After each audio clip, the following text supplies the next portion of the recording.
So the past year saw a sharp rise in the number and intensity of armed conflicts worldwide. These global shifts underline a simple reality. Nations that stay prepared prevail. In this backdrop, Operation Sindoor, India's calibrated and resolute response to cross-border terrorism, demonstrated our readiness, precision, and strategic clarity. Through our various initiatives, as part of JAY, that is Jointness, Atmanirbharta and Innovation, clarion call given by Honorable Prime Minister in September 25, Year of Reforms, given by Honorable Raksha Mantri in January 2025, and Indian Army's own decade of transformation, we can be justifiably very satisfied with the progress made during the year 2025. Now let me take on one by one, especially with the security issues. Northern Front. The situation along the Northern Front remains stable, but needs constant vigil. Apex level interactions, renewed contact, and confidence building measures are contributing to gradual normalization of situation that has also enabled grazing, hydrotherapy camps, and other activities along the northern borders. With our continued strategic orientation on this front, our deployment along the line of actual control remains balanced and robust. Concurrently, capability development and infrastructure enhancement are progressing through a whole of government approach. As regards the Western Front, following the Pahalgam terror attack, a clear decision to respond decisively was taken at the highest level. Op Sindoor was conceptualized and executed with precision. Through 22 minutes of initiation on 7th May and an orchestration that lasted 88 hours up to 10th May, the operation reset strategic assumptions by striking deep, dismantling terror infrastructure, and puncturing the long-standing nuclear rhetoric. The Army successfully destroyed 7 out of the 9 targets and thereafter played a pivotal role in ensuring calibrated response to PAK actions. As you may be aware, Operation Sindoor remains ongoing. Any future misadventure will be resolutely responded to. Here I must acknowledge the proactive role of all stakeholders at the national level, including CAPFs, intelligencies, civic bodies, state administration, and other ministries, whether it's MHA, MAITI, Railways, and many more. Operation Sindoor was the best example of tri-service synergy under clear-cut political directive and full freedom to act or respond. In J&K, since 10th May, the situation along the Western Front and J&K remains sensitive but firmly under control. In 2025, 31 terrorists were eliminated, of which 65% were Pakistan origin, including the 3 perpetrators of the Pahalgam attack neutralized in Operation Mahadev. Active local terrorists are now in single digits. Terrorist recruitment is almost non-existent, only 2 in 2025. Clear indicators of positive change in J&K include robust development activity, revival of tourism, and peaceful Sri Amarnath Yatra, which saw more than 4 lakh pilgrims, exceeding the 5-year average. The theme of terrorism to tourism is gradually taking shape. As regards the Northeast, neutral, transparent, and decisive actions by security forces, along with many proactive government initiatives, have led to a marked improvement situation in Manipur during 2025. Peaceful conduct of Durand Cup, resumption of cultural festivals like Shiroi Lili, Sangai, and renewal of suspension of operations, that is SU, with Kuki insurgent groups in September 25, have been key markers of stability. In response to turbulence in Myanmar, a comprehensive multi-agency security grid comprising of Assam Rifles, Army, and Home Ministry is working towards insulating the Northeast from spillover effects. With successful conduct of phase 2 elections in Myanmar, we should be able to engage each other more effectively now. As regards the HADR, Humanitarian Assistance and Disaster Relief, the Army operated across 2 neighboring countries and 10 states. It rescued over 30,000 people And during the Punjab floods in Pathankot, some of you would recollect the daring rescue of the CRPF personnel by an army aviation helicopter from a collapsing building. In the border states, where I have delegated full authority to my div commanders, the army was able to act even before formal requests were received from states. This reaffirms our role as the natural first responder during HADR crisis. Here, I must mention 14 Rajrif, Dharali, Uttarakhand, which lost 1 JSU 9 other ranks, continued to focus on the complete rescue operation and coordination at the initial stages. And that's what is the military motivation all about. Our 17 HADR bricks which you have planned are gradually taking shape pan-India. Now the battle of the future will not be won by a single arm or even a single service. It will be a national level enterprise. The Honorable Prime Minister captured this vision through the mantra of Jai, where jointness integrates our effort, Atmanirbharta empowers our capability, and accelerated innovation drives ideas into action. So based on the lessons drawn during Op Sindoor and in line with the Indian Army's belief that change must come at the velocity of relevance, we prefix the verb acceleration to all our nouns, that is, initiatives. We followed what Subhash Chandra Bose once said, no real change in history has ever been achieved by discussions alone. It was a call for action, and I am happy to say that with guidance from the highest level, full trust of our Honorable Raksha Mantri, and encouragement from all stakeholders, the Indian Army has made significant strides. I shall now touch upon some important tangible updates on the 5 pillars of decade of transformation. Herein I must mention that the urgency for change has been catalyzed by the middle level officers of Indian Army and not by top down for a change. So the first pillar, that is the force restructuring, focuses on reviewing organizational structures to enhance multi-domain combat potency and utilize tail as teeth sharpener. This is a different term, tail as a teeth sharpener. Therefore, we have adopted a spiral development approach centered on organization as well as equipment. We have reoriented and created several structures. Rudra Brigade for high-tempo multi-domain operations, Bearer battalions, that is the light commando battalions for agility and disruptive effect. Similarly, Shaktivan regiments and Divyastra batteries for artillery will use US and counter-US for extended reach and real-time targeting. Ashni platoons of infantry platoons and some other organizations which are on the design board as of now will enhance precision, surveillance and strike options at the tactical as well as operational level. All of this will enhance our cumulative combat effectiveness. A large number of government sanctioned letters for organizational change have been approved over the past 14 to 15 months, numbering approximately 31, including that of the path-breaking IBJization of a corps and raising of an aviation brigades. The TA recruitment also, as you are aware, physically commenced after a gap of 5 years in year 2025. Moving on to pillar number 2, modernization and technological infusion remains a continuous and dynamic endeavor.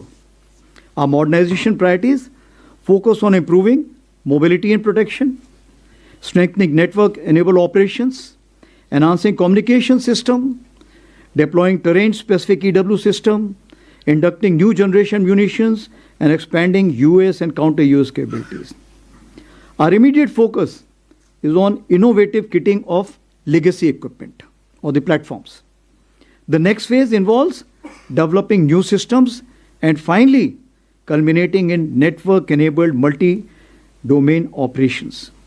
Advanced EW system, BrahMos, extended range, Pinaka, ELGR system, Pralay missiles, QRSAM with extended range, Lotte munitions, drones, UCAVs are some game-changing equipment in the pipeline. As for the emergency procurement 1 to 6 are concerned, they have sharply reduced acquisition timelines and created opportunities for Indian industries. The funding has increased substantially, especially for EP6. For the first time, even the corps commanders have been empowered with emergency procurement powers. The modernization of logistics has included induction of logistic drones and robotic mules in large numbers. Now, this induction is not enough. This time in the central sector itself, approximately 10 tons have been ferried by these logistic drones. Our army-based workshop, which played a key role during Operation Sindoor, have been reoriented from being repair facilities to research and development come production-oriented hubs. Atmanirbharta in ammunition, we are proud to say that 159 out of 175 ammunition categories Indian Army holds have been fully indigenized, that is over 90%. Technology infusion.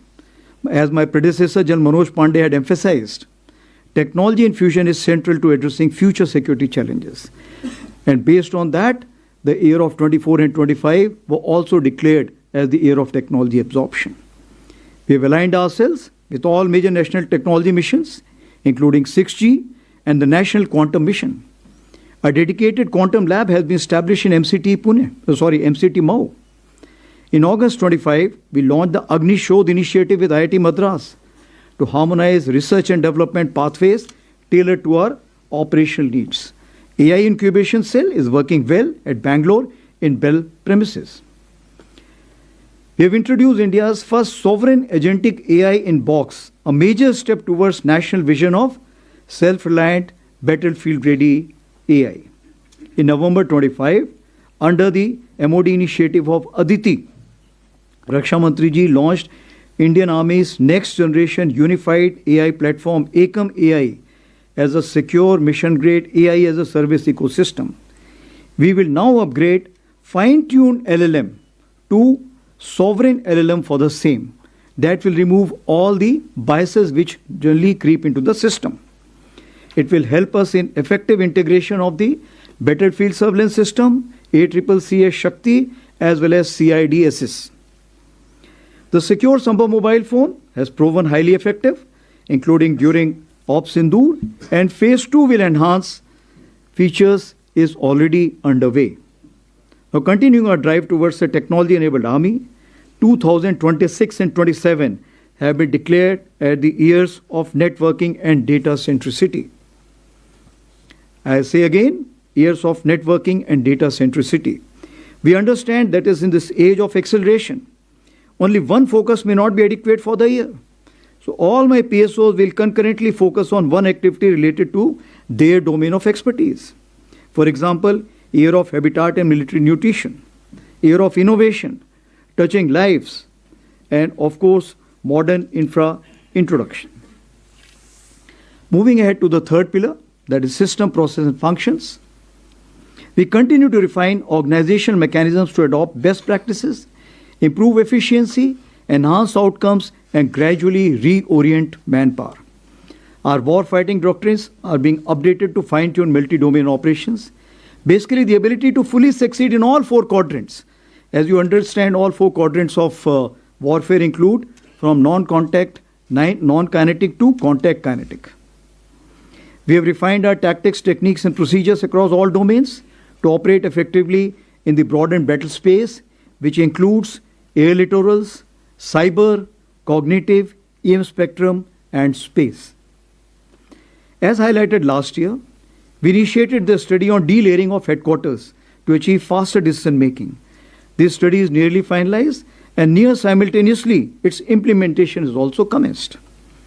Last 2-year efforts on technology absorption has proved way for accelerated automation, thus introducing automated delegated decision making and facilitate the skip echelon mechanism. Under the Honorable Raksha Mantri's year of reforms, the DPM has already been revised and the DAP and PDS are advanced stage of revision. As for the fourth pillar is concerned, that is human resource, it remains the Indian Army's greatest strength, and our vision is of human amplification where technology enhances the soldier. Mind you, I keep saying that we must ride on the technology and not allow the otherwise. The welfare and empowerment of our personnel, veterans, Veer Naris and their families remain central to our ethos. Regarding women officers and women soldiers, feedback on performance has been quite encouraging.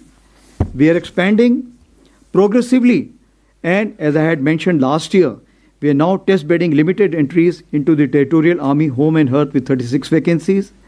We have also opened up medical non-tech as well as Army Education Corps for the same.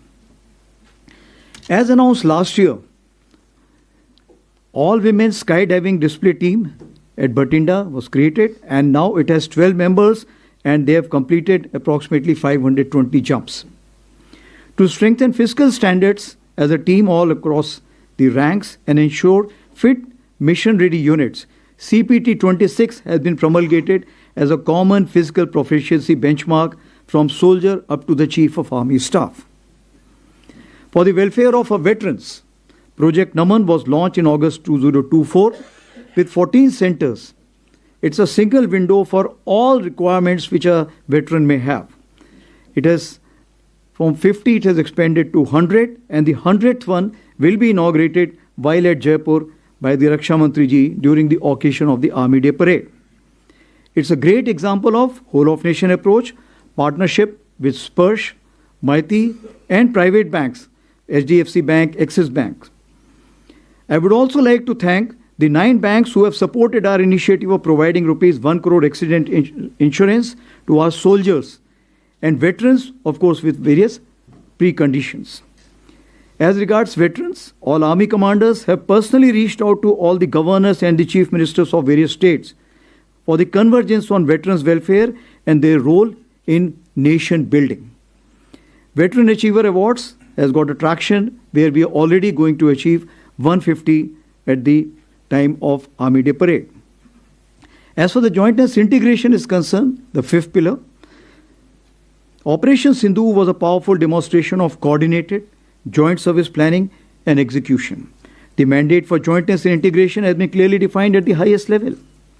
As you are aware, we are progressing towards integrated structures in form of theatre commands. This is a deliberate, consultative and well-synchronized process to which the Indian Army is fully committed from day one. Now to expand the arc of jointness, multi-domain synchronization. Accordingly, the Army has expanded its arc of jointness to deepen cooperation with CAPFs and multiple ministries. Communication support has been extended to forward CAPF units, about 40 BSF and ITBP units, integrated into the Army's network for spectrum, that is NFS. We are examining common chains for ammunition, health, services, and supply systems. As for effective multi-domain operations execution, deeper civil-military industry collaboration will be essential. We have conducted convergence capsule at 28 locations along the border states, especially 8 border states where over 700 attendees from the civil side have been there. Even the Higher Command course, which is a classified course, has been opened up for 2 weeks this year for 40 participants from the policy, academia, as well as the industry. Now, in capability building development, the academia industry military troika remains central. The Army has shed traditional inhibitions and continues to reach out, sharing concepts, sending officers on deputation, and opening ranges and testing facilities to the industry. We do encourage veterans to act as a bridge between services and industry as well as academia.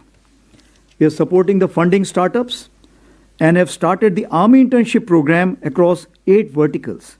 We are happy to note that over 50,000 applications were received for 50 vacancies for the period of Jan to June 2026. And aligned with India's foreign policy vision of Vishwabandhu and Vishwamitra, the Indian Army has firmly established itself as a proactive instrument of military diplomacy. We remain a leading contributor to UN peacekeeping with over 4,000 personnel, including more than 100 women peacekeepers deployed across 9 out of 13 missions. Our recent engagements include 3 high-impact president-setting events. The first ever conference on women peacekeepers, Women in Peacekeeping, a Global South Perspective. This was a conclave of Global South held in Feb 2025. The United Nations Women Military Officers Course and Military Medicon with 42 officers from 15 countries in August. And the first ever United Nations Troop Contributing Countries Chiefs Conclave, which brought together senior military leadership from 32 troop contributing nations. Now, these initiatives reinforce India's trusted role in global peace and stability. Recently launched Friends for Life website is now getting major traction. It is to connect all friendly foreign countries officers attending courses in India for lifetime connectivity. As regards nation building, our efforts are aligned to 4 broad lines of effort: border area development, catalyzing economic growth, self-reliance, HADR, and ecological conservation and sustainability. These initiatives leverage the Army's outreach, presence and organizational strength to advance national priorities. Now, guided by the philosophy of Prakriti Sang Sena, Suraksha bhi, Sarakshan bhi, the Army has undertaken major ecological and sustainability initiatives. Our 10 ecological task force battalions have planted 10 crore saplings. For better coordination, in October 2025, Ministry of Environment and Forests has nominated Major General rank officers as wildlife wardens in each of these states. We are very closely involved in 2 conservation efforts, the Great Indian Bustard and the Snow Leopard. As regards sports, 88 international and 457 national medals have been won by Indian Army, which include the 18 boys and 2 girls sports company raised by Indian Army. So overall, as we concluded 2025, I feel that in 2026 we'll be able to steadily progress towards a different Indian Army, capable of thinking smart, seeing all, striking deep, moving fast, connecting domains, controlling or coordinating information, standing resilient, and most importantly, winning together with support from each of our countrymen. मैं देशवासियों को आश्वस्त करना चाहता हूं कि भारतीय सेना हर परिस्थिति में सक्षम, सजग और संकल्पबद्ध है, जो हर चुनौती का सामना पूर्ण तैयारी, अनुशासन और आत्मविश्वास के साथ करने के लिए सदैव तत्पर है. राष्ट्र की सुरक्षा हमारी सर्वोच्च प्राथमिकता है. थैंक यू एंड जय हिंद. नाउ मैं open two questions please. We will now commence the question and answer session. In order to give the maximum opportunities, as I explained earlier, we will be taking on 3 questions at one time, and I request whomsoever I nominate to please give out their name and the organization that they belong to, and then ask a brief and topical question. All right, as we have always been doing, we will start with the agencies. Okay. We have 3. Who else is there? Yeah, 4. Yeah, 130.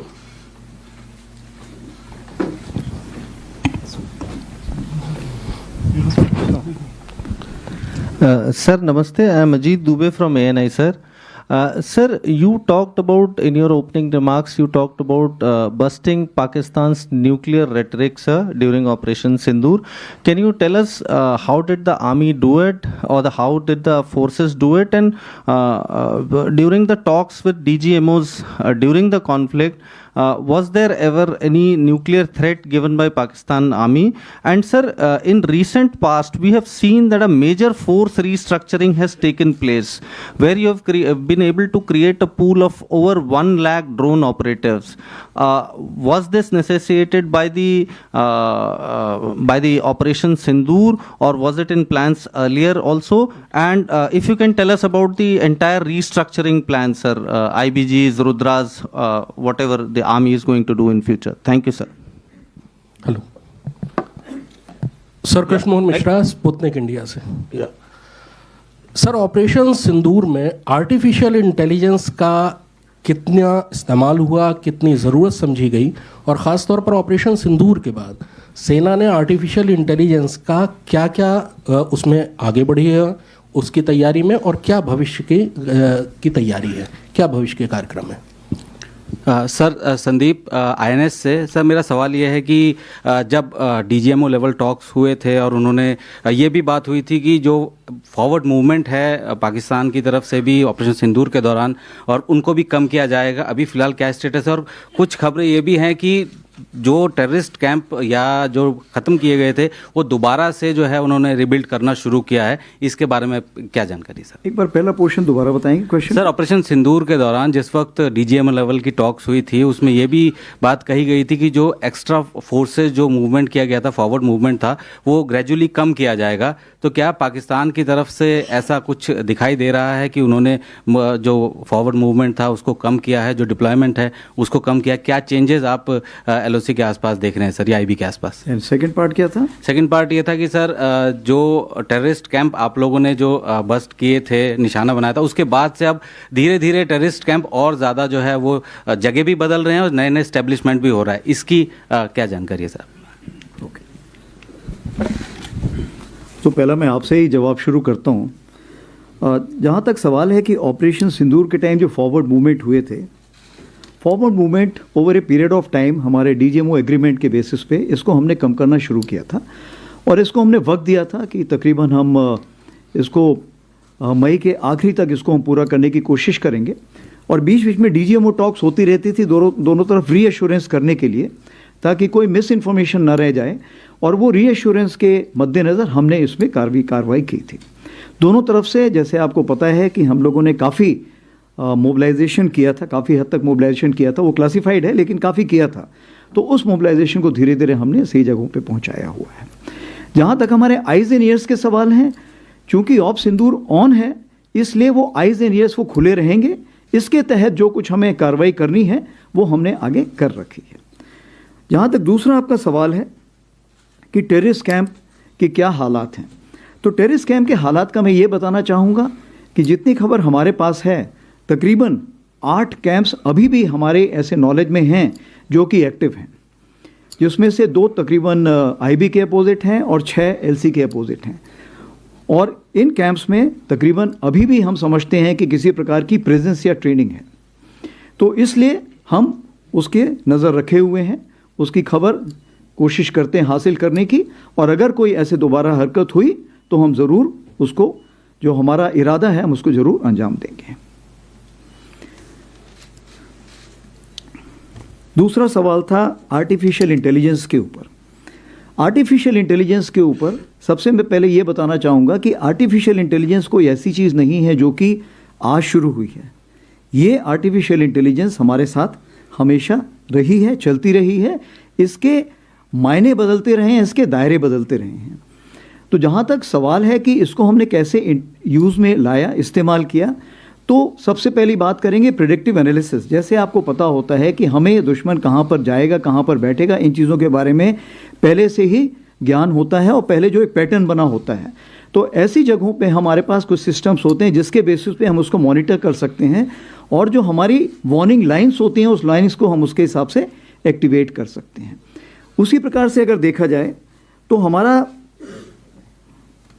Kill chain जो है, जिसको हम बोलते हैं, kill chain के लिए ज़रूरी है कि सेंसर टू शूटर जो कनेक्शन है वो अच्छा होना चाहिए, इफेक्टिव होना चाहिए और टाइमली होना चाहिए।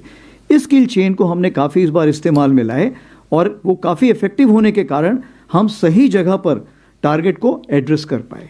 अब आगे आने वाले दिनों में आप क्या इसको चाहते हैं?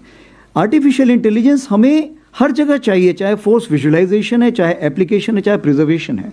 उदाहरण के तौर पे मैं आपको बताऊंगा, जैसे एयर लिटोरल की हम बात करते हैं, इसमें हम देखते हैं कि बहुत ही ज़्यादा ड्रोन्स इस्तेमाल होंगे और बहुत ज़्यादा फ्लाइंग इक्विपमेंट इस्तेमाल होगा। तकरीबन 97% जो स्पेस है वो आर्मी के इक्विपमेंट से भरी रहती है। उसके लिए हमने कुछ कोशिश की है। सक्षम का हमने अभी एक कार्रवाई की है जिसके लिए ऑलरेडी काफ़ी एडवांस स्टेज में है, जो एक ऐसा सॉफ्टवेयर बनाएंगे जो हमारे वहाँ पे फ्लाइंग इक्विपमेंट को मैनेजमेंट सिस्टम हमें प्रोवाइड करेगा। उसी प्रकार से आप देख लीजिए CICG, कुछ हमारे पास ऐसे सिस्टम हैं जो कि हमारे लॉजिस्टिक्स मेंटेनेंस के लिए हैं, वो सिस्टम्स भी इसी प्रकार की कार्रवाई करेंगे। और ये ऐसे सिस्टम हैं, चूँकि ये सिस्टम आगे बढ़ के तीनों सर्विसेज के सिस्टम्स को अपने साथ मिलाएंगे, तो इसमें आर्टिफिशियल इंटेलिजेंस का होना बहुत ज़रूरी है। तो कहने का ये मतलब है आर्टिफिशियल इंटेलिजेंस आगे आने वाले दिनों में बहुत ज़्यादा बढ़ती जाएगी और किसी भी फील्ड में आप देखेंगे तो इसका महत्व बढ़ता जाएगा। तीसरा सवाल जो पूछा है अजीत जी ने, उन्होंने पूछा है कि न्यूक्लियर रेटोरिक का क्या मतलब है और फोर्स स्ट्रक्चर। तो फोर्स स्ट्रक्चर तो एक सब्जेक्ट ही अपने आप में है, तो मैं उसके बारे में आके बाद में बात करता हूँ। जहाँ तक न्यूक्लियर रिटॉरिक का चीज़ है, मैं ये कहना चाहूँगा कि डीजीएमओ टॉक्स में न्यूक्लियर के ऊपर कोई भी बात नहीं हुई थी, और जो न्यूक्लियर रिटॉरिक जो भी दी जा रही थी वो पॉलिटिशियन द्वारा दी जा रही थी या लोकल पब्लिक द्वारा दी जा रही थी पाकिस्तान में। मुझे ऐसा कोई अंदाज़ नहीं है कि मिलिट्री की तरफ से ये कोई ऐसी चीज़ आई थी।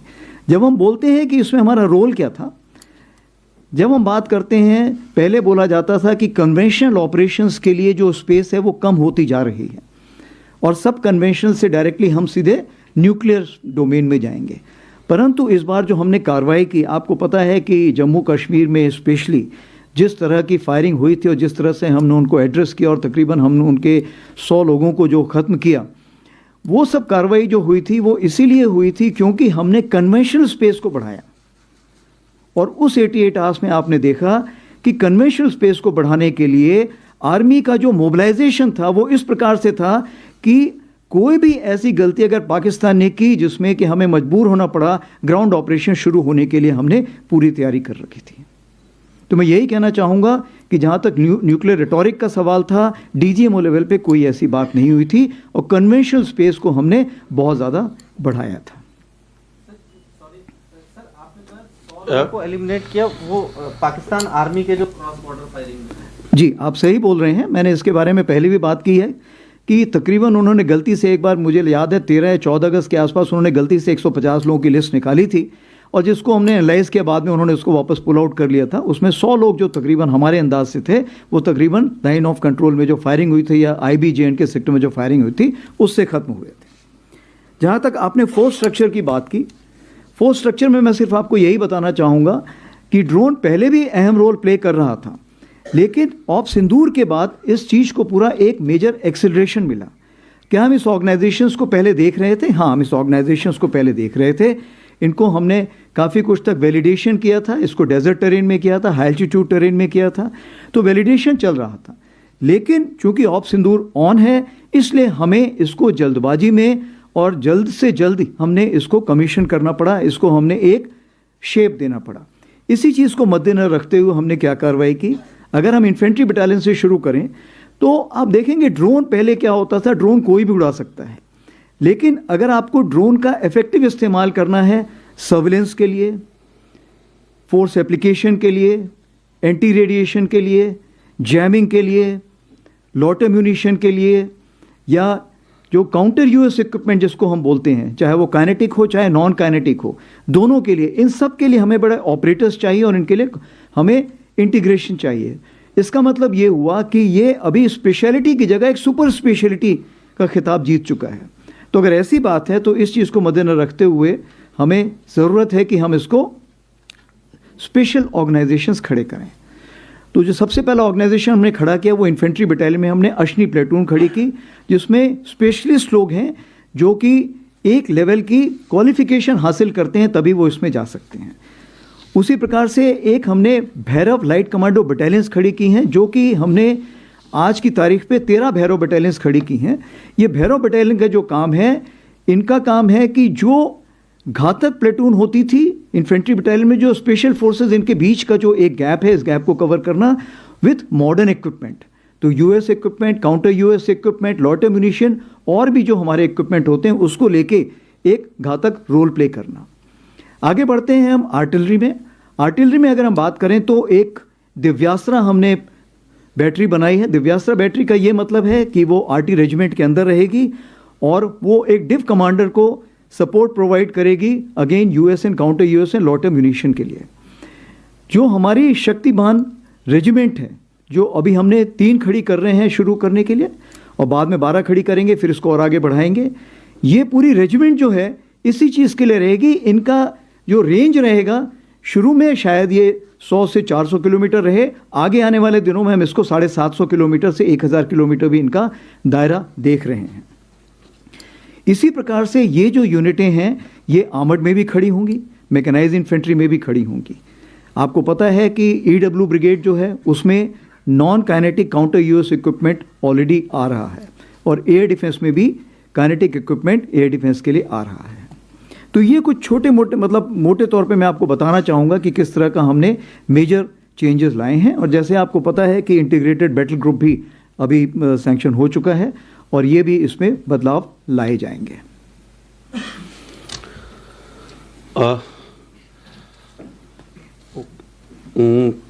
All right, 117, 35 and 85. Namaste, sir. I am Rajesh Roy from American News Agency, the Associated Press. Wanted to ask, how is the broader understanding at LAC with China holding on thus far, and how do you see the chances of both pulling back tens and thousands of forces from the front line? It has been 5 years since Galwan.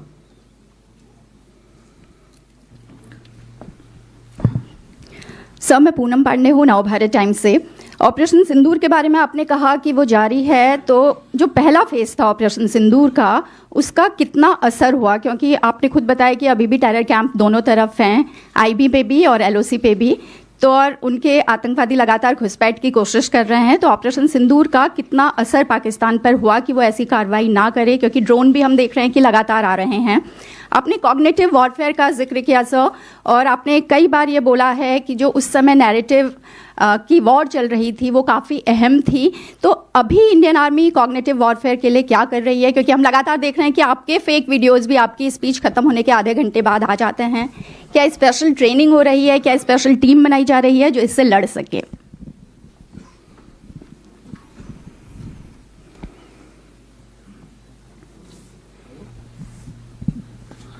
नमस्ते sir, मैं मंजीत नेगी हूँ आज तक से। मेरा सवाल drone और missile force को लेकर है।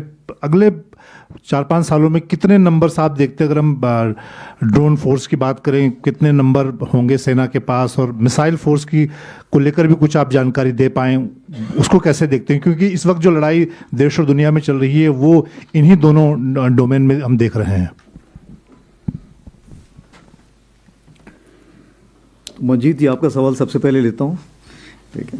तो आपने दो बातें पूछी हैं। सबसे पहले ड्रोन। अभी ड्रोन का जो नंबर बताना है वो हम आज प्रेडिक्ट नहीं कर सकते हैं, क्योंकि जब मैंने इसके बारे में बातचीत शुरू की थी आज से 1 से 1.5 साल पहले, तो वो तकरीबन मैं देखता था कि 500 किलोमीटर की बॉर्डर में मैं तकरीबन 500 ड्रोन देखता था। 5,000 ड्रोन देखता था। 5,000 अगर अपने ड्रोन देख रहा हूँ तो उतने में मायने रखता हूँ कि दुश्मन के भी उतने ही ड्रोन होंगे। तो इसका मतलब ये हुआ कि 500 किलोमीटर के दायरे में, लंबाई में आप 10,000 ड्रोन्स देखते हैं। तो ये तो मैं आज देख रहा हूँ, लेकिन जिस तरह की हमने तैयारी शुरू की है, आपको मैं बताना चाहूँगा कि जब शुरू में हमने ड्रोन एक्वायर करना शुरू किए तो जो बहुत छोटे छोटे ड्रोन थे वो भी ड्रोन उसके साथ कॉस्ट लगा के दिए जाते थे हमको, और जो आर्मी के लिए पॉसिबल नहीं था उन ड्रोनों को ख़रीदना। उसी प्रकार से उनकी मेंटेनेंस कॉस्ट बहुत हाई होती थी। तो सबसे पहले आर्मी ने ये डिसाइड किया कि जितने ज़्यादा ड्रोन हैं हम बना सकते हैं उतने ड्रोन बनाएंगे। और आज मैं आपको ये बताना चाहूँगा कि अगर एक हम कमांड की बात करें तो हर कमांड के पास तकरीबन 5,000 ड्रोन बनाने की काबिलियत है या वो बना चुका है। और ये ड्रोन ऐसे नहीं है कि ये छोटे वाले ड्रोन हैं। अभी रिसेंटली जो हमने एक फील्ड फायरिंग रेंज में जब चेक किया था तो तकरीबन 100 किलोमीटर तक का भी हमने ड्रोन टेस्ट फायर कर लिया है, और हम उसको और भी आगे रेंज पे ले जाना चाह रहे हैं। तो मैं आपको ये बताना चाहता हूँ कि with in the army only हमने आत्मनिर्भरता का बीड़ा उठाया हुआ है। वो क्यों? ताकि जो इंडस्ट्रीज़ हैं वो हमारा बेंचमार्क समझें और समझें कि हम कितना एडवांस कर चुके हैं। इसमें आपको ध्यान देना चाहिए कि जो हमने ईयर ऑफ टेक्नोलॉजी एब्जॉर्प्शन किया था तब हमने 3 चीज़ की थी। हमने लीडर्स जो टेक्नोलॉजी को समझते हैं, हमने टेक्नो कमांडर्स बनाए थे और टेक्नो वॉरियर्स बनाए थे। तो इसलिए इस टेक्नोलॉजी को एब्जॉर्ब करने में हमें कोई ज़्यादा वक्त नहीं लगा। अब आगे आने वाले दिनों में मैं यही कहना चाहूँगा कि ये नंबर जो मैंने 10,000 बताया है ये शायद 20,000 भी जा सकता है और ये लाख भी जा सकता है। ये डिपेंड करता है कि आप कितनी जल्दी इसको वहाँ पे लाना चाहेंगे। और ये जो लड़ाई है ये 4 दिन की चलेगी ऑप सिंदूर जैसे, या 4 साल की चलेगी यूक्रेन रशिया वॉर जैसे। तो जैसे ही लड़ाई जितनी चलती जाएगी हमारे पास इतनी काबिलियत होनी चाहिए कि हम उतने ड्रोन बना सकें। ये बात है। जहाँ तक दूसरा आपने सवाल जो पूछा था, दूसरा सवाल आपका था मिसाइल फोर्स के बारे में। तो क्या मिसाइल फोर्स की हमें ज़रूरत है? जवाब है हाँ। आज आप देखेंगे रॉकेट और मिसाइल दोनों एक दूसरे में शामिल हो गए हैं, क्योंकि अगर हमें इम्पैक्ट में पहुंचाना है तो रॉकेट भी पहुंचा सकता है, मिसाइल भी पहुंचा सकता है। इसीलिए हमसे अगर आप पूछिए तो हम रॉकेट मिसाइल फोर्स की तरफ देख रहे हैं। क्योंकि पाकिस्तान ने, जैसे आपको पता है, उसने रॉकेट फोर्स एक आर्मी के तहत खड़ी की हुई है। आपको पता है कि चाइना ने भी ऐसी फोर्स खड़ी की हुई है। तो ये समय की मांग है कि हमें ऐसी फोर्स खड़ी करनी पड़ेगी। उस चीज़ को मद्देनजर रखते हुए, जैसे हमारा पिनाका है जिसको 120 किलोमीटर की रेंज में चेक किया गया है, हमने ऑलरेडी कुछ कॉन्ट्रैक्ट साइन किए हुए हैं रॉकेट के जो 150 हैं, जिसको हम बाद में 300 450 किलोमीटर की भी रेंज पे भी देखेंगे। उसी प्रकार से आपने प्रलय के बारे में अभी सुना होगा, क्या कार्रवाई हो ही रही है। ब्रह्मोस तो आपको पता ही है। कुछ और भी ऐसे सैंक्शंस हमारे पास हैं जिसको हम आगे लेके जाएंगे। तो मैं यही आपको सारांश में बताना चाहूँगा कि ये समय की ज़रूरत है और इसको हम जितनी जल्दी इसको ऑर्गेनाइज करें उतना हमें इफेक्टिवनेस लाने में फ़ायदा होगा। अब हम बात करते हैं पूनम जी की।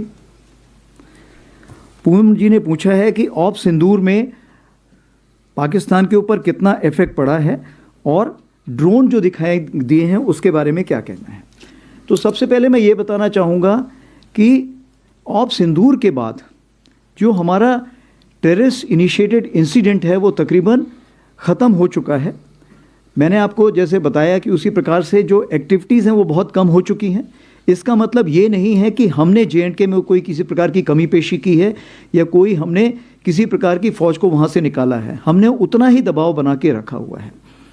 जैसे मैंने आपको बताया कि क्या वापस बाहर के जो कैंप्स हैं, जो वेस्ट साइड कैंप्स हैं, जिसके बारे में मैंने अभी बताया कि 8 कैंप्स अभी भी वहाँ पे एक्टिव हैं हमारी नॉलेज में और उस पर अभी भी लोग बैठे हुए हैं। कितने बैठे हैं ये अलग अलग इसके सोच विचार हैं, बट हमारी तरफ से अगर देखा जाए तो तकरीबन 100 से 150 लोग हो सकता है वहाँ पर बैठे हों। जहाँ तक पॉलिटिकल रिटोरिक है या जहाँ तक जो हुर्रियत जो उस साइड है पाकिस्तान है, क्या वो पूरी तैयारी कर रही है? मेरे हिसाब से पूरी तैयारी कर रही है। क्या पाकिस्तान उन लोगों को शह दे रहा है जो इस चीज़ को, रेडिकलाइजेशन को और लोगों को मोटिवेट करते हैं यहाँ पे आने के लिए? हाँ, वो कार्रवाई चल रही है। फंडिंग जो है, फंडिंग चूंकि अभी उसके तरीके बदल गए हैं तो तुरंत हो सकता है मैं उसका जवाब ना दे पाऊँ। जहाँ तक हमारी अलर्टनेस है, लाइन ऑफ कंट्रोल में अलर्टनेस पूरी है क्योंकि ऑपरेशन सिंदूर ऑन है। जहाँ तक ड्रोन का सवाल है, ड्रोन ये आपको देखना ये कौन सा वक्त है। ये वक्त जो है हमारा 15 जनवरी और 26 जनवरी के काफ़ी पास का वक्त है। इस वक्त जो होता है आप देखेंगे कि पाकिस्तान थोड़ा सा एक खौफ में रहता है कि कोई ऐसी कार्रवाई ना हो।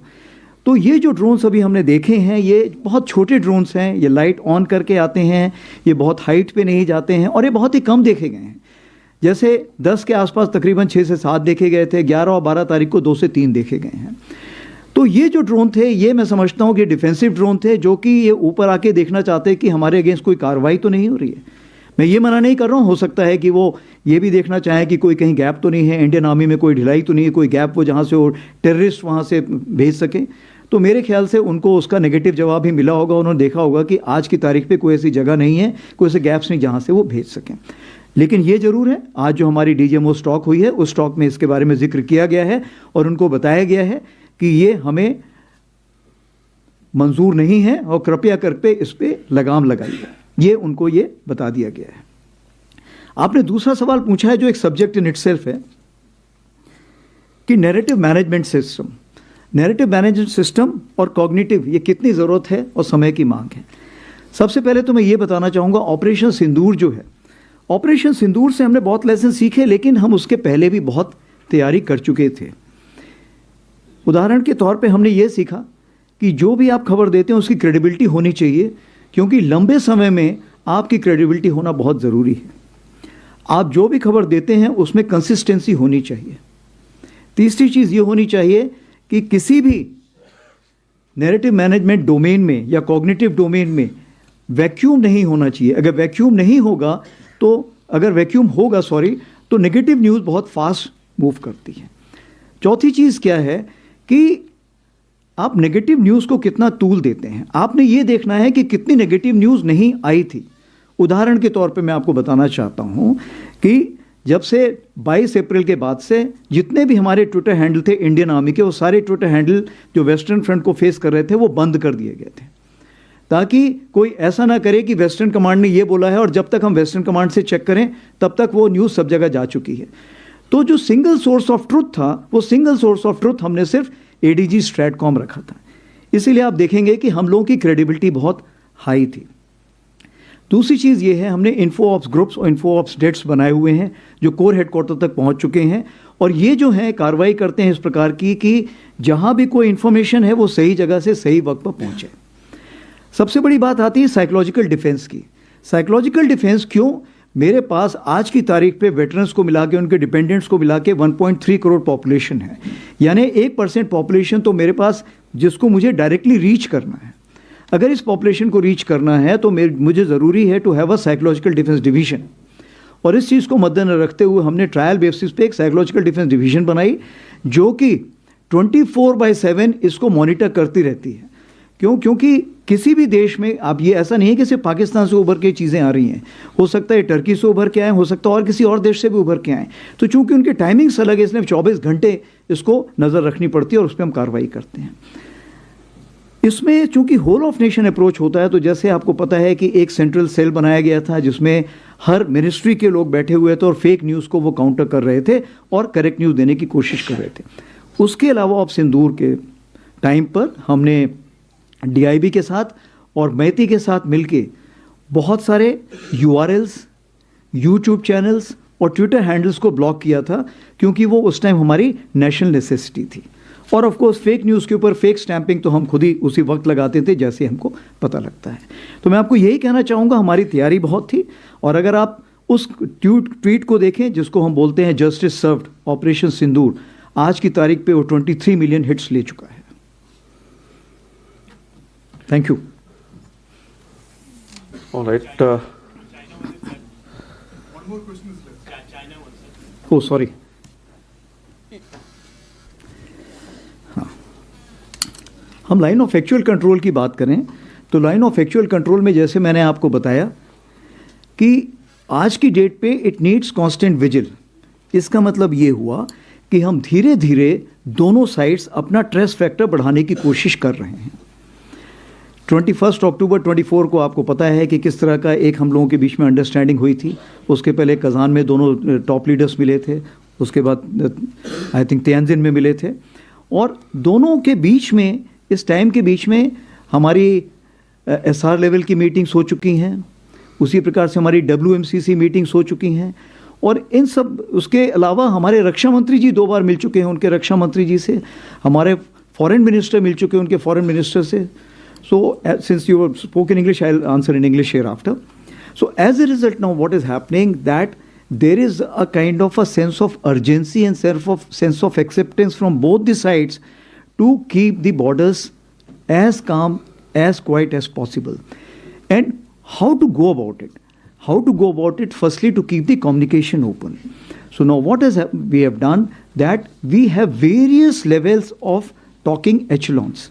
They speak to each other and make sure the minor issues are resolved at that place and not made into a major issue. So we have a station level meet, we have a CO level meet, and so on up till the corps commander. And wherever such meetings were not taking place, we have proposed in the Eastern Command also to have such meetings. The aim is to resolve the issue as early as possible, fast as possible, as amicable to both sides as possible. And this has actually drawn the results. And many places, small misunderstanding could lead to problems. We have sat down together and solved the issue. This is how we are going about it. As far as the issues of the force reduction and force deployment is concerned, I would like to just say that it is a matter of time, space and resources.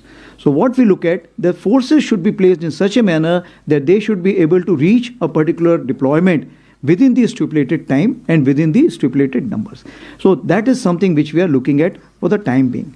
Now to handle this situation, 2 groups have been formed. One is the expert group and second is the working group. As far the expert group is concerned, you are aware, looking at the boundary delimitation, and as far the working group is concerned, is looking at the boundary management. So once these groups give us some additional guidelines, based on that, on ground developments will take place as of today. All right. Next ones are 50, 170 and 21. I'll come to the right of this aisle now. ये इधर दीजिए. Can I start? Yeah, you can start. Hi. 21. Hi. General Dwivedi, Ajay Banerjee, this side to your right, sir. Hi. Sir, I speak 2 clarifications. One, you said the restructuring, you are creating some new organizations also. Sir, could you please specify what are the organizations? Second clarification, sir, you gave a detailed reply on China. Sir, are we or have we reduced the number of troops since October 2024? Snehesh. Sir, Snehesh Philip here from the print. So during Op Sindoor, we saw some of our systems being diverted from the eastern sector to the western sector. And post Op Sindoor, we've also gone in for procurement of specialized ammunitions, but in limited numbers. You know, this is the ammunition that the numbers are what Russia and Ukraine would fire in about 4 hours of their fighting. Are we focusing too much on piecemeal procurements, leaving the larger procurements at stake, sir? For example, when it comes to the towed gun system, the TGS that has been spoken about, or the light tanks, or for that matter, even like a WAP, are we not looking at procurements, fast-tracking procurements of larger systems in larger numbers other than this piecemeal? Thank you, sir. Madhurendra उधर दीजिएगा. Sir Madhurendra, मैं news nation से. Sir current warfare को देखें या operation सिंदूर को देखें, air defence system की जिस तरह की ज़रूरत महसूस हुई और इस क्षेत्र में जो भारतीय सेना इस वक्त काम कर रही है, उसका डिटेल में जानना चाहूँगा कि किस तरह से हम एयर डिफेंस सिस्टम्स को और ज़्यादा मजबूती दे रहे हैं. क्योंकि आपने खुद एग्जांपल दिया कि हम 4 दिन के वॉर में भी जा सकते हैं और 4 साल के रसिया यूक्रेन वॉर की तरफ भी जा सकते हैं. इस वक्त हम देख रहे हैं कि यूक्रेन को किस तरह से एयर डिफेंस सिस्टम की ज़रूरत महसूस हो रही है जब रूस लगातार हमले कर रहा है. तो भारत इस क्षेत्र में किस तरह से तैयारी कर रहा है. मेरा दूसरा सवाल सर बांग्लादेश को लेकर है. हम request you to all of you to limit it to one question, please. Sir, क्योंकि this is the last one, please. Bangladesh को लेकर कोई अभी तक सवाल नहीं हुआ. 2 फ्रंट वॉर की स्थिति के लिए हम हमेशा तैयार रहते हैं, लेकिन आज की तारीख में हम देखें तो बांग्लादेश भी एक ऐसा हॉट स्पॉट बन गया है जहां पर हम देखें तो पाकिस्तान के साथ जो उनके समीकरण है वो भारत के लिए अगले खतरे के तौर पर दिखाई दे रहे हैं, चाहे आतंकवाद का खतरा हो या बॉर्डर के डिस्प्यूट का खतरा हो या फिर बॉर्डर के क्रॉस टेररिज्म का खतरा हो. तो उसको लेकर भारतीय सेना किस तरह से देख रही है.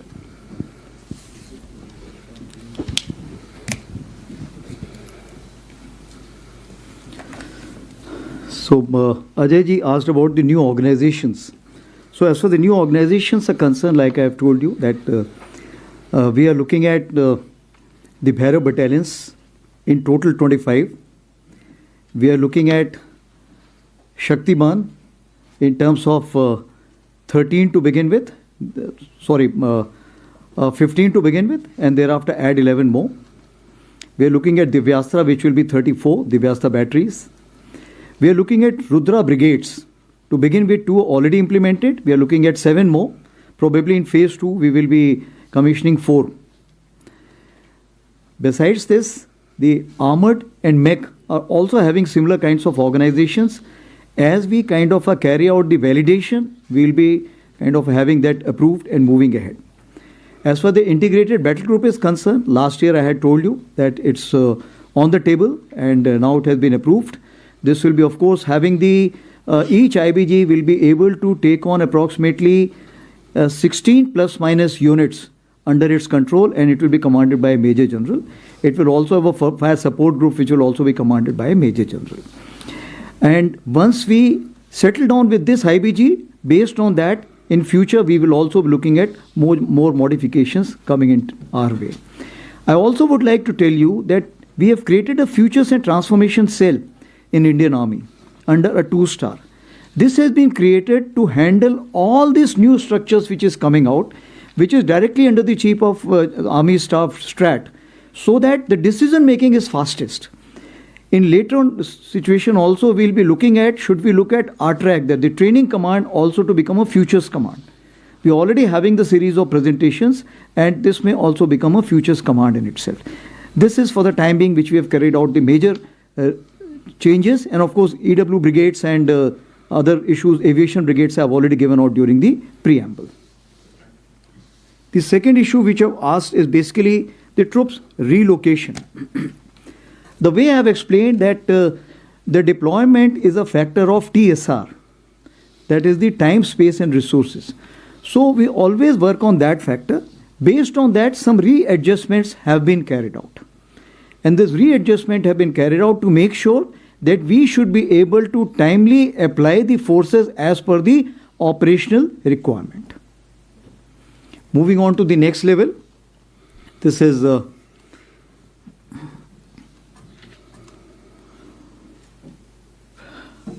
You had asked for the spatial ammunition and also you had asked for something else?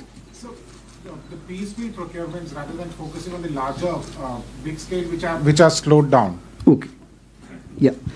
So what we have to understand that our wish list is very, very high. But even if the wish list is high, is the market ready to supply to you? As of now, since the wish list is new and it's in an accelerated form, the answer is a big no. Therefore, we have to depend on the global. But global is not the answer.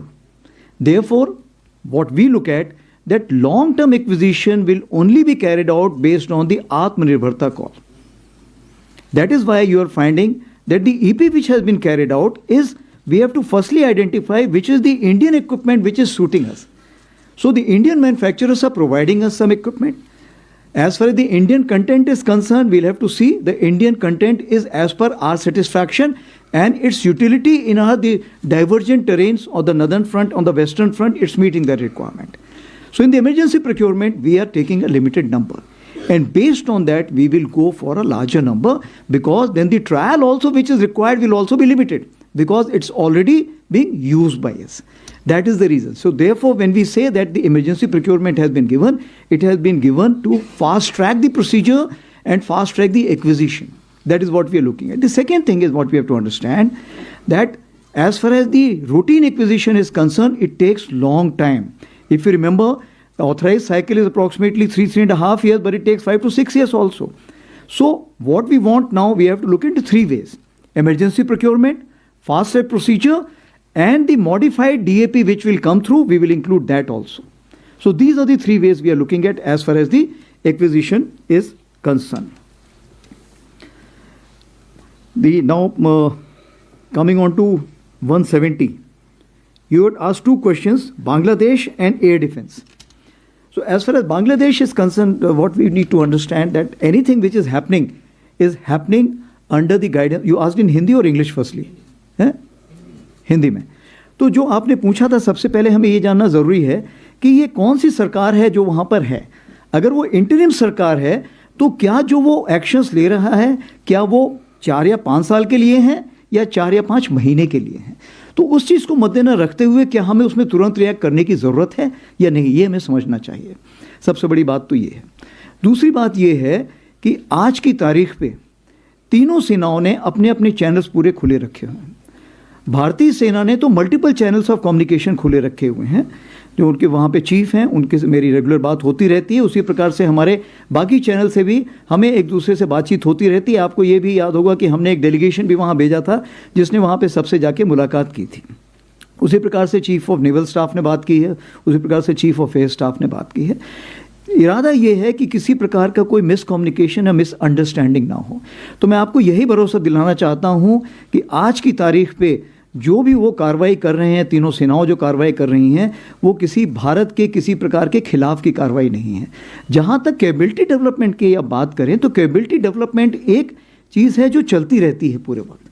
Bharat भी कर रहा है, बाकी देश भी कर रहे हैं, तो वो सबको ऊपर लागू है, वो अपनी कैपेबिलिटी डेवलपमेंट कर सकते हैं. जहाँ तक हमारी तैयारी है, हम उसको क्लोजली मॉनिटर कर रहे हैं. हमारा जो कोर ग्रुप होता है, इसके बारे में बातचीत करता रहता है और ये देखता रहता है कि कोई ऐसा कोई मिसकम्युनिकेशन ना हो जिससे कि बात आगे बढ़ जाए. और जहाँ हमें एश्योरेंस चाहिए, हम उनसे लगातार बात करते रहते हैं. हमारी आपस में ट्रेनिंग के भी एक्सचेंज हो रहे हैं, हमारे भी ऑफिसर्स वहाँ NDC के लिए जा रहे हैं, उनके भी ऑफिसर्स यहाँ पे आ रहे हैं. तो उस मिलिट्री रिलेशनशिप में किसी भी प्रकार की कमी पेशी नहीं आई है. आपने अगला सवाल पूछा था आर्मी एयर डिफेंस के ऊपर. तो आर्मी एयर डिफेंस के ऊपर हमने सबसे बड़ी चीज़ ये देखी कि आर्मी एयर डिफेंस जो है हर लेवल पर है. यानी कि स्पेस से शुरू होता है, वो नीचे हमारा कहना चाहिए 30 से 150 मीटर तक जाता है. क्योंकि आपने देखा जो उनके FPV ड्रोन्स आते हैं, जो आते हैं, वो आपके इसी रेंज पे आएंगे, हाइट पे आएंगे. तो इसका मतलब ये है कि जो कुछ लेयर शुरू में हमने छोड़ दी थी, जैसे कि पहले हम Zu-23, L-70, इन सबको हम समझते थे ऑब्सलीट इक्विपमेंट हो गए हैं. हमने इनको अपग्रेड किया था क्योंकि हमारी ज़रूरत थी. आज की तारीख पे उनकी अहमियत बहुत ज़्यादा बढ़ गई है और उनको हम आर्टिफिशियल इंटेलिजेंस में अपग्रेड कर रहे हैं. उसी प्रकार से जो हमारे रडार्स थे, जो रडार्स बड़ी चीज़ें देख सकते थे, छोटी चीज़ें नहीं देख सकते थे, उनकी अहमियत तो है, लेकिन जो छोटे क्रॉस सेक्शन के रडार्स देख सकते हैं, जो ड्रोन देख सकते हैं, उनकी अहमियत बढ़ गई है। इसीलिए जो लास्ट हमारा फास्ट ट्रैक प्रोसीजर था, इसमें हमने LLR काफ़ी खरीदे हैं। क्यों? क्योंकि आज की तारीख पे छोटे जो ड्रोन्स हैं वो उनकी नज़र में आते हैं। तो हमें आज की तारीख में काबिलियत चाहिए जो छोटे ड्रोन्स देख सके और छोटे ड्रोन्स को एंगेज कर सके। तो ये जो हमारी एयर डिफेंस यहाँ से शुरू होती है। उसके अलावा आपको पता है कि QR-SAM जो मॉडिफाइड है, आकाश प्राइम आपको पता है जिस पे हम कार्रवाई कर रहे हैं, उसी प्रकार से LR-SAM भी कार्रवाई हो रही है। और ये सारे जो हैं, ये सुदर्शन चक्र जो हमारे प्रधानमंत्री जी ने भी अनाउंस किया था, ये उसके तहत शामिल हो जाएंगे। और इस चीज़ को हमारी DRDO देख रही है, जिसमें कि सोर्ड एंड शील्ड का कॉन्सेप्ट है, यानी देखो, उसको एंगेज करो और डिस्ट्रॉय करो, तीनों चीज़ उसमें शामिल होंगी। और इसमें हमने एक हमारे ब्रिगेडियर भी वहाँ पे DRDO में पोस्ट कर दिए गए हैं, जो इस चीज़ में पूरी प्लानिंग स्टेज से शामिल हैं, ताकि सुदर्शन चक्र जो हमारा कॉन्सेप्ट आएगा वो हर जगह पर उसमें आर्मी, एयरफोर्स और समन्वय रहे नेवी के साथ भी। All right, 79, 11 and 12. Good afternoon, sir. I am Shivani Sharma from India Today. Where are you? Sir, Yes, this side. she's here. Okay, Shiva. Sir, we had seen that after Pahalgam attack and prior to Operation Sindoor, there were a number of ceasefire violations along the line of control. After Operation Sindoor, is there a change in the pattern of ceasefire violations and terror launch pads across the line of control? And your insight on the recalibration of forces south of Peer Panjal? So this is Manu Pabi from the Economic Times in the middle, sir. Sir, can you tell us a bit more about your budget priorities? Budget is upcoming. There's a lot of changes which the army has gone through. And what kind of money are you seeking more, and what will the spending priorities be in the coming years? Sir, Rahul Singh this side from Hindustan Times. Sir, you talked about the gradual normalization of the situation along the northern borders, but and efforts being made by both sides to kind of keep things calm. And in this context, when China has reiterated again that Shaksgam Valley is a part of their territory, but how do you see these comments in with respect to the situation along the northern borders? Thanks. Okay. So Shivani ji, you have asked basically about the ceasefire violations. So let me tell you that in 2025 there were 139 ceasefire violations which took place, but majority of them were basically during the 124, if I can say that specific, were during the Op Sindoor. And the balance one which are there were minor ones. What happens when a new unit comes? By the time, at times, if you have served in, of course you wouldn't have served in LC, but what I'm saying is, in line of control, when the tree also moves, it looks like that people are coming to attack you. So when the new unit, especially in case of Pakistan, the new unit moves, they are generally at times scared and they carry out a prophylactic firing. In our terms, prophylactic firing will also be looked at as ceasefire violation. So that is the kind of ceasefire violation has taken place. Otherwise, no major ceasefire violation has taken place. The second issue, what you have asked, is recalibration of forces south of Peer Panjal. So as far as forces are concerned, as of today, we are not relenting at all. No forces are coming back because, in my wisdom, today 140 approximately still the terrorists within the hinterland are likely to be there, out of which only 10 could be the local terrorists, rest all could be the Pakistani terrorists. If that be the case, I cannot sit at rest. Therefore, we are not relenting at all, and the forces which were placed there, in addition, those forces are still there, and we will not back down as of today. Manu Pabi ji asked the question about the budget. So I would like to just tell you that this time we are hoping for some increase in the budget. Because if Atmanirbharta is the clarion call, then the Indian industry also has to be reassured. That is point number one. The second issue is the budget last year, if you see that capital acquisition, we were given a particular number, but finally we landed up signing somewhere 80,000 crores. And this was, LCH itself was approximately 40,000 crore. What it means that as the government is concerned, government has said that if you wish to spend money and you got a scope, don't worry on that. We will get you the money from somewhere. For example, this time also 33,000 has been given out. We may have signed approximately 20 approximately, but we are looking at finally reaching 50. And government is assured, don't worry, as far as we are concerned, we should be able to give it to you. That is the assurance which has been given. Your question is, what are the priorities what we are looking at? So if the priorities, if I have to look at, firstly, I have divided battlefield awareness, because what I said, force visualization, force application and force preservation. These are the three pillars I always look at. So battlefield awareness will give me the force visualization as well as where to apply and where to preserve. Command and control. So somebody rightly asked, as far as the artificial intelligence is concerned, it's firstly the OODA cycle which is there. It gets enhanced and much faster because of this command and control. So we are paying a major attention to that.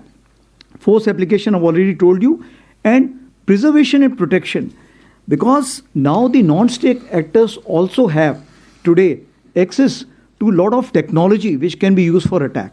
Therefore, the domain of protection and preservation, which was only, let's say, for the military, now we also look at the civil side. We saw in Punch that how they targeted our Gurdwara and other places. Therefore, I need to protect and preserve that also. Therefore, I need to spend money towards that side also. And of course, sustenance and support, which is an ongoing factor.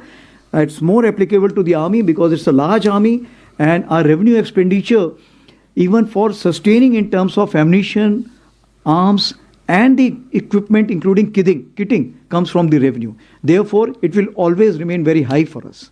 So this is as far as your question is concerned. Then Rahulji, you asked about the Northern Front and about the Shakscam Valley. So as the Shakscam Valley is concerned, India considers 1963 agreement between Pakistan and China as illegal. Therefore, any activity in Shakscam Valley is concerned, we do not approve of it. And in this terms, MEA has already issued the statement. Therefore, the joint statement which has been issued in China, what I understand about the CPEC 2.0, we do not accept it, and we consider that it is an illegal action which is being carried out by the two nations. Right, ladies and gentlemen, we are coming to probably the last set of questions. So we'll have 63, 68 and 80.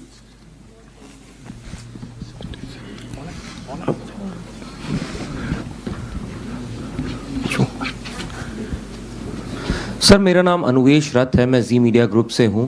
Sir मेरा सवाल ये है कि पिछले साल हमने देखा आपने काफ़ी अच्छे ऑपरेशंस किए, उसी के साथ साथ काफ़ी चीज़ें डीएसी और बाकी एओएन वगैरह आए, लेकिन जिस तरीके से हमने देखा है कि कई सारे प्रोक्योरमेंट्स जो होते हैं वो काफ़ी डिले होते हैं। वहीं पे जिस तरीके से ग्लोबल हालात चल रहे हैं, आपको कई सारे जल्दी प्रोक्योरमेंट लेने पड़ेंगे।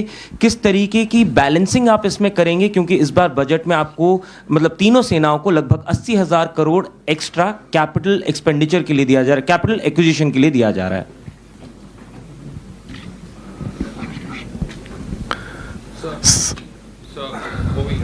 Shinjoy, your mic is not working. Please give him another mic. This was in Hindi or English? Hindi. English. Anush. Hindi? Yes, sir. Okay. So, there's been a lot of talk about the striker. Is the army interested in the striker? And also, sir, in the last DSE, there was this huge consignment of tanks that were going to be overhauled. Very, very large number. Now, as far as the previous case was concerned with the earlier batch, there seemed to be some unhappiness about it in terms of quality, in terms of time. So could you just tell us where it stands? And also this rocket force that you spoke of. Shinjoy, I'll request, we are at the fag end now. Otherwise, others will not get a chance to ask a question. Okay. Thank you so much. Thank you so much. Thank you so much. Sir मैं हरेन चौधरी रक्षा समाचार से। Sir sir मेरा सवाल है कि artillery को लेकर के रेंज बढ़ाने की बात हो रही है और आईआईटी मद्रास ने रिसेंटली अभी कहा है कि हम रेंज बढ़ाने वाले हैं, तो भारतीय सेना कब दुनिया की पहली सेना बनेगी जो एक्सटेंडेड रेंज आर्टिलरी जो रैमजेट इंजन के साथ होगी वो जो है इंडक्ट करेगी, कब तक ये होगा? और दूसरा सवाल मेरा जोरावर टैंक को लेकर के है सर, उसका भी क्या स्थिति है और कब से उसके यूज़र ट्रायल शुरू होंगे और कब भारतीय सेना में शामिल होगा? Thank you. ओके, तो पहले मैं रक्षा समाचार का सवाल लेता हूँ। जहाँ तक आरटी रेंज का सवाल है, आरटी रेंज जैसे आपने बताया कि आप सिर्फ आरटी गन की बात कर रहे हैं, और चूंकि आरटी गन की बात कर रहे हैं तो इसमें जहाँ तक मैं खुद वहाँ पे आईआईटी मद्रास गया था, मैंने उनकी वहाँ पे प्रोग्रेस देखी, तो मैं आपको ये बताना चाहता हूँ कि वो काफ़ी इनकरेजिंग प्रोग्रेस है।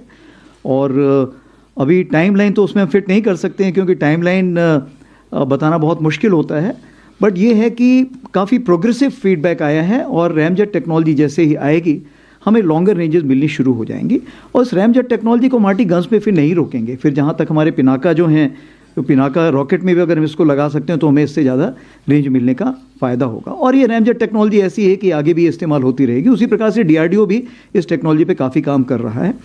तो मेरा तो सोच विचार ये है कि 2026 के सेकेंड हाफ में हमें इसमें काफ़ी सफलता हासिल हो जानी चाहिए। दूसरा आपका सवाल था जोरावर टैंक के बारे में। तो जोरावर टैंक अभी तक सिर्फ एक बनाया गया है जो कि हाई एल्टीट्यूड में अभी डिप्लॉयड है। उसमें कुछ कमी पेशी आई थी क्योंकि फर्स्ट टाइम ऐसा किया गया है, और हाई एल्टीट्यूड में चूँकि और भी नए फैक्टर्स आते हैं और इन सारी चीज़ों को फिर आपने रिपेयर करने के लिए नीचे लाना पड़ता है। तो चूँकि अभी वो नीचे नहीं आ सकता है तो एक दूसरा हज़ीरा में एक टैंक प्रोटोटाइप तैयार किया गया है जो कि अभी हम वेस्टर्न बॉर्डर्स में उसको ट्रायल्स के लिए भेज रहे हैं। तो कहने का ये मतलब है कि ये इसके काफ़ी हद तक इसका प्रोटोटाइप बन चुका है, बट जो छोटे मोटे जो इसके मेजर असेंबलीज हैं उसमें जो खामियां आती हैं उसको दूर करने में भी वक्त लगेगा, इसलिए इसमें टाइमलाइन फिक्स नहीं की जा सकती। लेकिन मैं ये देख रहा हूँ कि 2029 के आसपास अगर इंडक्शन शुरू हो जाएगा तो उसका काफ़ी फायदा होगा। Then moving on to Shrinjay, you asked about the striker and the tank overhaul.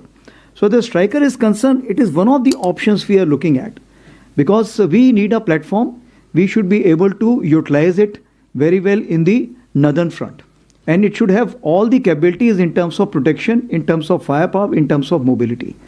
So if there is an Indian option to it, we will prefer to go for Indian option. If not, then definitely we are looking at other options also. Striker is also one of those. Coming on to the second factor, what you asked for is about the tank overhauling.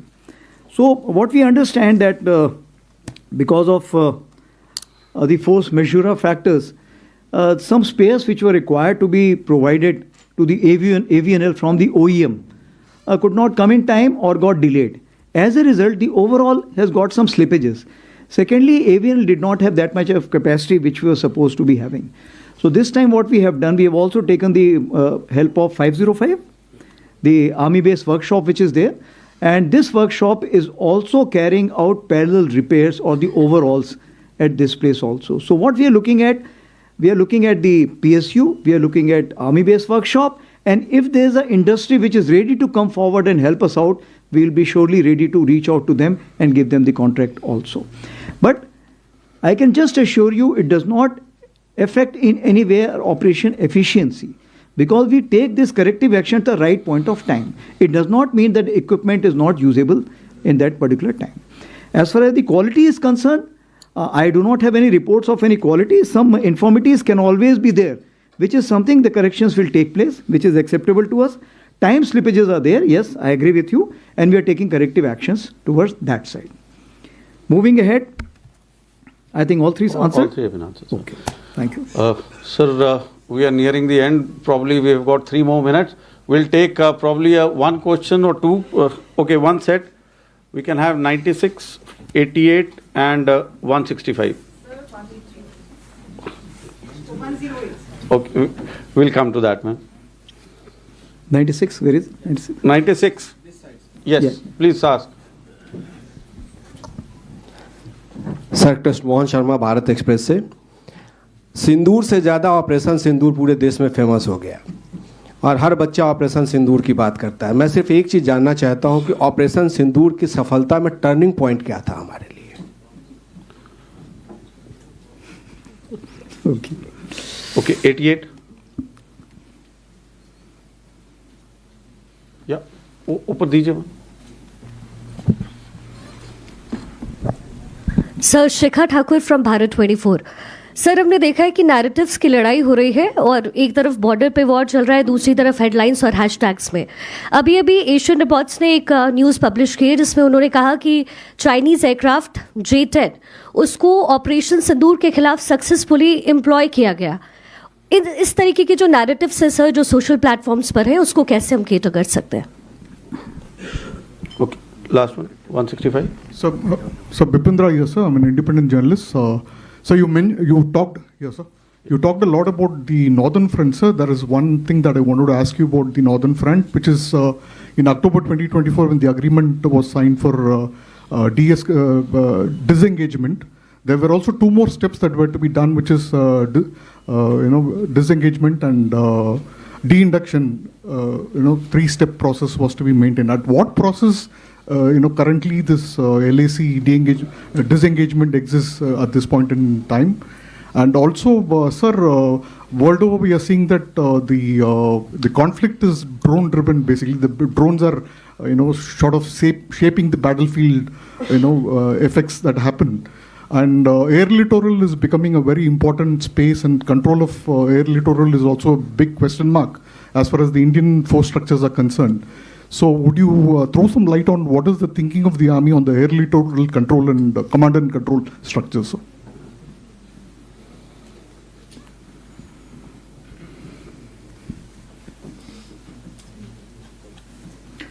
So 88 Bharat 24. आपने पूछा था कि ये जो बहुत सारी खबरें आ रही हैं सोशल मीडिया में, इसको आप काउंटर कैसे करते हैं. जहाँ तक ये सवाल है, सबसे बड़ी चीज़ ये है कि बहुत सारी चीज़ों पे अगर आप ना भी रिएक्ट करें तो भी चल जाएगा, क्योंकि वो सोशल मीडिया पे ही रह जाएंगी. तो क्या होता है, प्रोफेशनल्स जो हैं इस चीज़ पे बहुत ज़्यादा ध्यान देते नहीं हैं. लेकिन अगर किसी चीज़ में सच्चाई है, अगर उसमें कुछ सच है, तो उसको हम फिर डिटेल में इन्वेस्टिगेट करेंगे, आइडेंटिफाई करेंगे, उसके काउंटर एक्शंस लेंगे. बट आज की तारीख पे ये जो साइकोलॉजिकल चलता है, ये इसको हम बोलते हैं सोशल मीडिया वॉरियर्स. इन वॉरियर्स के बीच में ही जो बिना तलवार के लड़ते हैं, वो बिना तलवार की लड़ाई वहीं पे सीमित रहे तो अच्छा है. काउंटर के लिए जो कार्रवाई थी उसके बारे में मैंने आपको पहले ही बताया, बहुत कुछ कार्रवाई हम कर रहे हैं और आगे आने वाले दिनों में करेंगे ही. जहाँ भी आपको डाउट होता है, आप हमारे सोशल मीडिया हैंडल पे या ADG स्ट्रैटकॉम को ट्वीट करके भेजिए, वो ज़रूर उसका जवाब देंगे और आपको सही चीज़ बताएंगे. रही बात हमारे अक्टूबर 24 का, आपने पूछा डिसएंगेजमेंट और डीएस्केलेशन के बारे में आपको क्या कहना है. जहाँ तक डिसएंगेजमेंट का सवाल है, जैसे मैंने आपको बताया कि जो 21 अक्टूबर को जो हमने आपस में एग्रीमेंट किया था, उसके तहत जो भी कार्रवाई करनी थी वो हमने कंप्लीट कर ली है. अभी बात आती है कि इसको आगे कैसे बढ़ाया जाए. तो इसको आगे बढ़ाने के लिए जैसे मैंने आपको बताया कि WMCC है, आपने इंग्लिश में पूछा था. Okay. So as we already know that the WMCC is there, we have the specialist representative group which is their special representative, and of course the channels which are open in terms of various ministries. So as a result, what has happened, these expert groups and the working groups have been made. Now we are waiting for the outcome of this expert group and working groups. As these expert groups and working group arrive at a particular logical synergistic solution, we will start kind of executing them on ground. So we are just awaiting those kind of instructions. This will take some time, and we are ready to wait. The second question which you had is drone and air littoral. So like I told you that 97% of the airspace as far as the air littoral is concerned is being used by the Indian Army. Therefore, it is mandatory for the Indian Army to look at how to control that. What we have done, that we have UCC. And this UCC, this control center which is there, Unified Control Center, we are keeping at the division level. Now, this Unified Control Center, which is the division level, is not only kind of coordinating the drones which military is using it, that is the Army, Navy, Air Force. It is also looking at which is being used by the CAPF. Is it also looking at the drones which is being used by the drone Didis? It is also looking at the drones which is being flown for the agriculture purposes, and also for reconnaissance, or even for the medical, or even let's say Amazon and others which are flying the drones. So during the conventional operations or during the heightened gray zone, this UCC will come into play. But this UCC is not independent. That is working out with the core headquarter, and core headquarter JATC is integrated with the Air Force ISCCS through Akashtir. So everything is integrated, and that's why UCC is working based on a format called as Saksham. And as we go higher, there are already various AI tools which are there. So all these are at a nascent stage for the time being. As they mature, we will see which is the software which is best suited for us, which has got more integrity in terms of being produced in-house, which is scalable. So based on this, those softwares will be utilized, and artificial intelligence from generative will become agentic at later stage.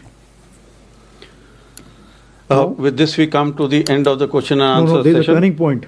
I think who was this turning point? Yeah. आपने पूछा कि op सिंदूर में turning point क्या था.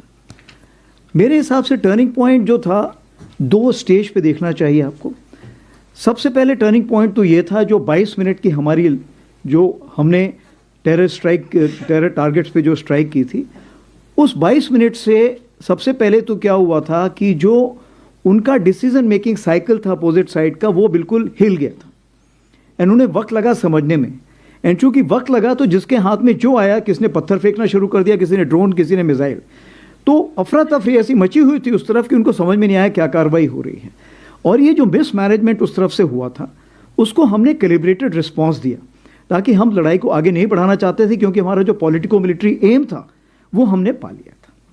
दूसरा जो turning point था, जो मैं शायद यहाँ पे खुले में ना बता पाऊँ, बट 10 तारीख को सवेरे कुछ ऐसे निर्देश तीनों सेनाओं को दे दिए गए थे कि अगर ये लड़ाई आगे बढ़ती तो इसमें क्या होना था, वो जिसको समझ में आना था उसकी समझ में आ चुका था. तो चूंकि उसके समझ में आ चुका था, इसीलिए फिर जैसे कि 9:30 के आसपास हमारे डीजीएम उस टाइम घई साहब थे, वो यहाँ बैठे हुए हैं, और उस चीज़ को मद्देनजर रखते हुए, उस चीज़ को समझते हुए, क्यों उनके पास सेटेलाइट से एक पूरी खबर थी कि कौन सा शिप, कौन सा स्ट्राइक कोर या पिवट कोर या कौन सा एयरक्राफ्ट कहाँ मूव कर रहा है. इस सारी खबर को जब उन्होंने, जिसको हम बोलते कनेक्टिंग द डॉट्स, जब उन्होंने डॉट्स कनेक्ट किए तो उन्होंने बोला अभी समय आ गया है, इस लड़ाई को यहाँ पे रोकना उचित होगा, उनके लिए फायदेमंद होगा. Thank you. So we shall finish the question and answer session here, sir. Thank you, gentlemen, ladies and gentlemen, for the support and cooperation. Those who have not been able to ask questions, I'm sure many of you would want to ask.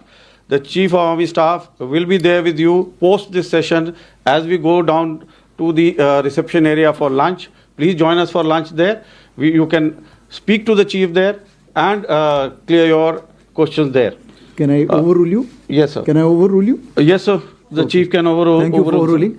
108 here and 160 here. Thank you, sir. Women empowerment. Thank you very much. So the lady gets the last word also. All right, Sir. ma'am, can you just hold? So we'll start Oh, you with start with the veteran, that's 154. 154. Then the two ladies can have the last word. Sir, I'm Lieutenant Colonel Umang Kohli. Served under your command also when you were the Northern Army Commander, sir, in the IW. I work for India Strategic. I'm the executive editor. Sir, my question to you is, we are seeing that the rocket forces, Russia has decided to raise a rocket force just like China. And there is a lot of buzz about the rocket force being raised. Do we think that now is the time that we should have a separate rocket force as well? And secondly, sir, we've been having the GDP, it's connected, sir. Okay, GDP is 1.9%, defense budget is 1.9% of the GDP. What would be your wish list? What figure would you put if you had to, sir? Thank you so much. Yes, please, ma'am. So this is Sangeeta Saxena, Editor, Aviation and Defence Universal. Sir, just one question. We had talked so much about transformation and reform.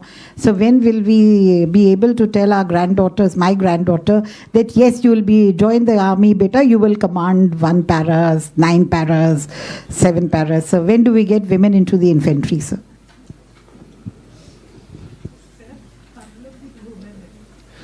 Okay. 160. Yes, please. Udhar dijiye. 160. Thank you, sir. Congratulations on your Army Day. This is Neelam Matthews from Shepherd Media of the UK. Sir, what's the biggest gap in procurement that you would like to fill at the moment? Could it perhaps be space assets?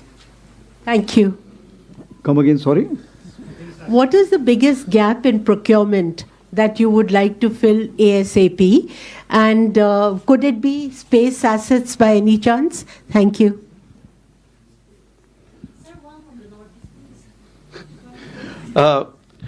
This way we'll not be able to end today, but knowing the chief, this is the last one. I'll request both of you to please hold on. Okay, I think there are 3. I'll request both of you to, otherwise we'll never end. So what we'll do, these 3 I'll have a lunch with them. Okay? All right, sir. Okay. The 3 of you And I'll keep can answering sit all with the questions. chief for the lunch and ask your questions. Okay. So I'll take on as far as the first question, 160, what you have asked is, Ms. Matthew, the gap which is there, and could it be space assets also? So as far as the gaps are concerned, what is the maximum gap if you are looking at the technology imbibement in whatever equipment we have and networking of all this equipment what we have. That's why if your backbone and architecture is not there, every equipment which is working in isolation. It is not giving me the mass effect.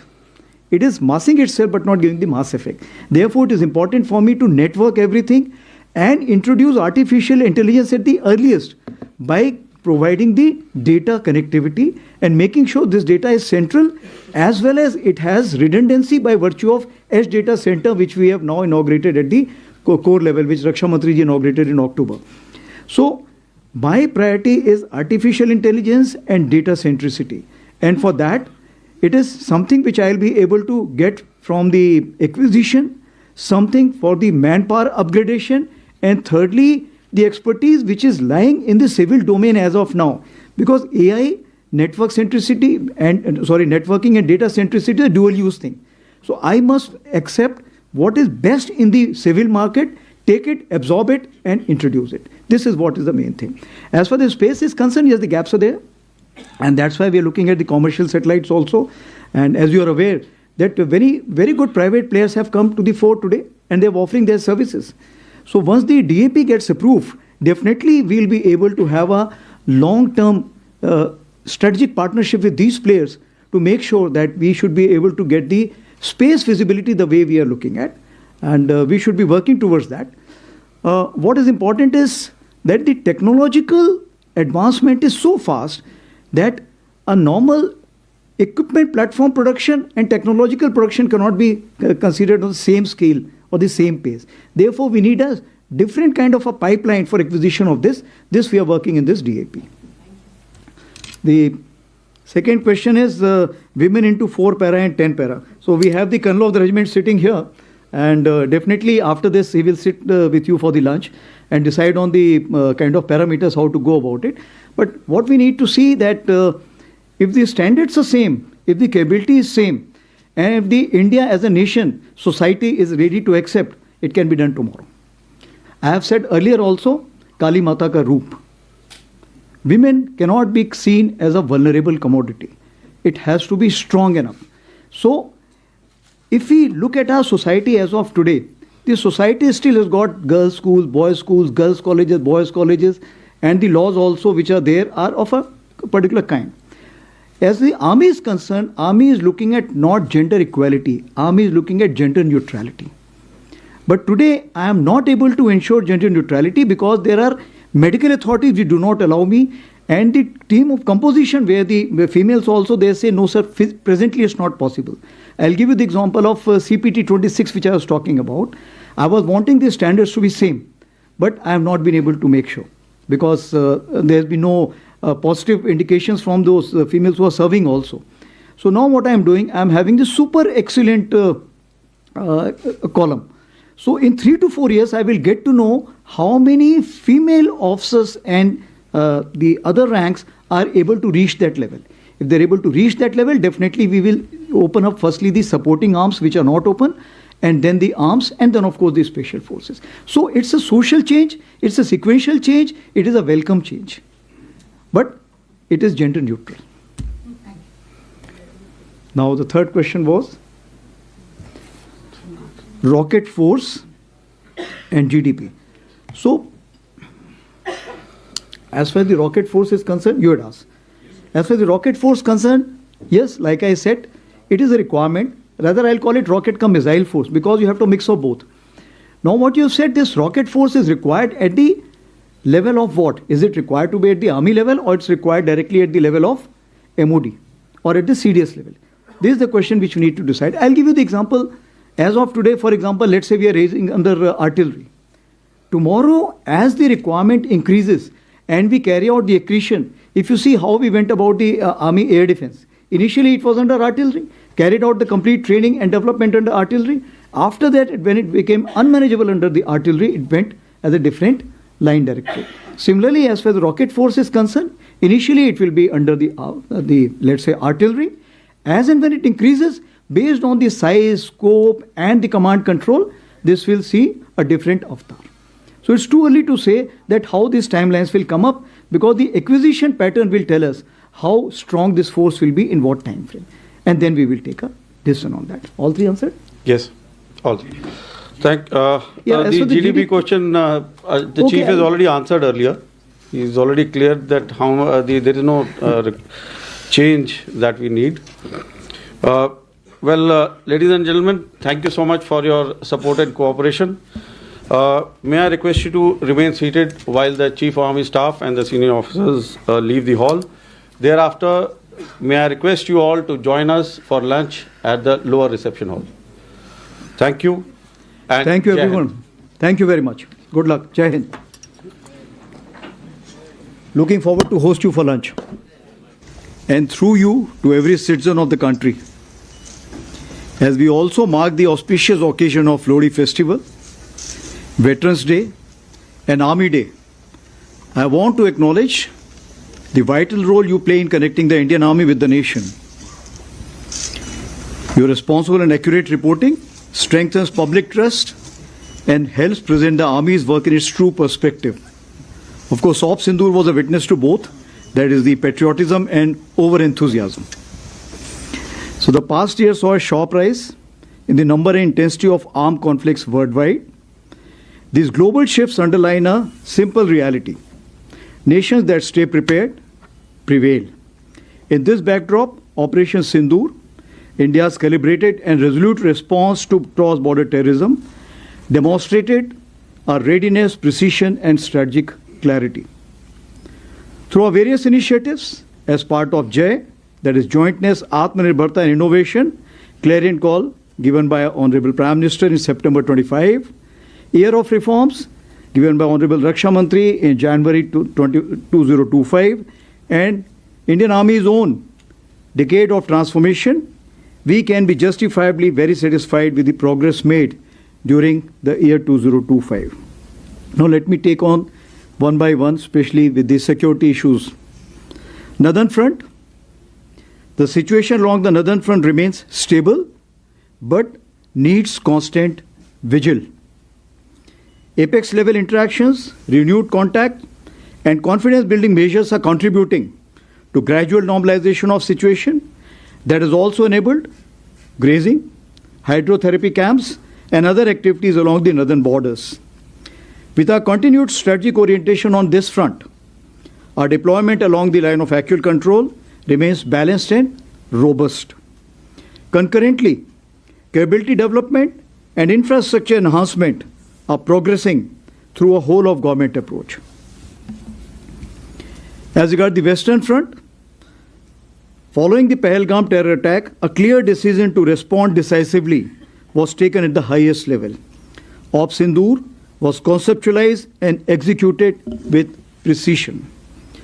Through 22 minutes of initiation on 7th May and an orchestration that lasted 88 hours up to 10th May, the operation reset strategic assumptions by striking deep, dismantling terror infrastructure, and puncturing the long-standing nuclear rhetoric.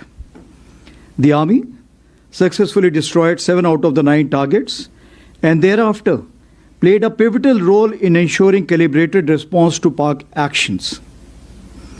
As you may be aware, Operation Sindoor remains ongoing. Any future misadventure will be resolutely responded to. Here I must acknowledge the proactive role of all stakeholders at the national level, including CAPFs, agencies, civic bodies, state administration, and other ministries, whether it's MHA, Mayati, Railways, and many more. Operation Sindoor was the best example of tri-service synergy under clear-cut political directive and full freedom to act or respond. In J&K, since 10th May, the situation along the Western Front and J&K remains sensitive but firmly under control. In 2025, 31 terrorists were eliminated, of which 65% were Pakistan origin, including the 3 perpetrators of the Pahalgam attack neutralized in Operation Mahadev. Active local terrorists are now in single digits. Terrorist recruitment is almost non-existent, only 2 in 2025. Clear indicators of positive change in J&K include robust development activity, revival of tourism, and peaceful Sri Amarnath Yatra, which saw more than 4 lakh pilgrims, exceeding the 5-year average. The theme of terrorism to tourism is gradually taking shape. As regards the Northeast, neutral, transparent, and decisive actions by security forces, along with many proactive government initiatives, have led to a marked improvement situation in Manipur during 2025. Peaceful conduct of Durand Cup, resumption of cultural festivals like Shiroi Lili, Sangai, and renewal of suspension of operations, that is SU, with Kuki insurgent groups in September 25, have been key markers of stability.